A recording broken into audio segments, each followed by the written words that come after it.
నిన్ను ఎవరైనా తప్పు పట్టారంటే నువ్వు తప్పు చేస్తున్నావని కాదు, నువ్వు చేస్తున్న పని వారికి నచ్చట్లేదు అన్నమాట. నువ్వు నమ్మిన వాళ్లే మోసం చేస్తే కుమిలిపోకు. గుడ్డిగా నమ్మడం నీ తప్పేనని సరిపెట్టుకో. కానీ ఒక్కడి గుర్తుపెట్టుకో, దేవుడనేవాడు ఒక్కడున్నాడు. లెక్క సరిచేయకుండా ఎవరిని వదిలిపెట్టాడు.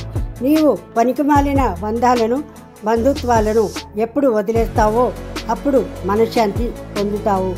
ఉత్సాహంతో శ్రమించడం, అలసటను ఆనందంగా అనుభవించడం ఇది విజయాన్ని కాంక్షించే వారి ప్రాథమిక లక్షణం. పట్టుకున్న దాన్ని విడిచిపెట్టే ఉద్దేశం ఉన్నప్పుడు పట్టుకోకు. అది ఆశయం అయినా బంధమైనా. అబద్ధం అప్పు వంటిది. అవసరానికి ఒక్కసారి అబద్ధం ఆడితే ఇంకా దానికి వడ్డీ కట్టినట్లు మరికొన్ని అబద్ధాలు ఆడక తప్పదు. నువ్వు మొదలు పెట్టాలంటే గొప్పవాడి కానక్కర్లేదు, కానీ గొప్పవాడి అవ్వాలంటే మాత్రం ఖచ్చితంగా మొదలు పెట్టాలి. జీవితంలో గొప్పవాడివి కావాలంటే కలలు కనే ధైర్యం ఉండాలి. ఆ కళల కోసం కష్టపడే దమ్ము ఉండాలి. జీవితంలో ఉన్నత స్థాయికి ఎదిగే వరకు చెవులను మూసుకో, ఎదిగిన తర్వాత నోటిని మూసుకో. జీవితంలో అబద్ధాలు చెప్పేవారిని క్షమించు, కానీ అబద్ధం చెప్పి ఇదే నిజమని నమ్మించే వారిని జీవితంలో క్షమించవద్దు. ఒక్క క్షణం సహనం కొండంత ప్రమాదాన్ని దూరం చేస్తే, ఒక్క క్షణం అసహనం మొత్తం జీవితాన్ని నాశనం చేస్తుంది. విలువైనది ఎప్పుడు ఆ విలువ తెలిసిన వారికే దొరుకుతుంది. అది వస్తువైనా బంధమైనా.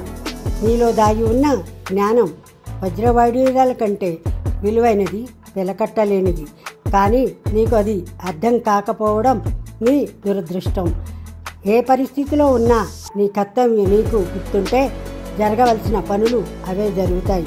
అపజయాలను లెక్క పెట్టకండి, అది వాటి వల్ల సహజం. అది జీవితానికి అన్నం చేకూరుస్తాయి. నీ మనసు బలంగా ఉండాలంటే ముందు నీ ఆహారం తేలికగా, స్వచ్ఛంగా, పోషకాలు కలిగి ఉండాలి, రుచిగా కాదు. ఎప్పుడు కింద పడిపోవడం తప్పు కాదు, పడినప్పుడల్లా మళ్ళీ పైకి లేవడమే గొప్ప. మనిషి ఆరోగ్యం కంటే ముఖ్యమైనది, విలువైనది ఏమీ లేదు.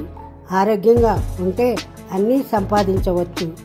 కోపం తెచ్చుకునే హక్కు ఎవరికైనా ఉండవచ్చు, కానీ ఆ కోపం క్రూరంగా ప్రవర్తించే హక్కు మాత్రం ఎవరికీ లేదు.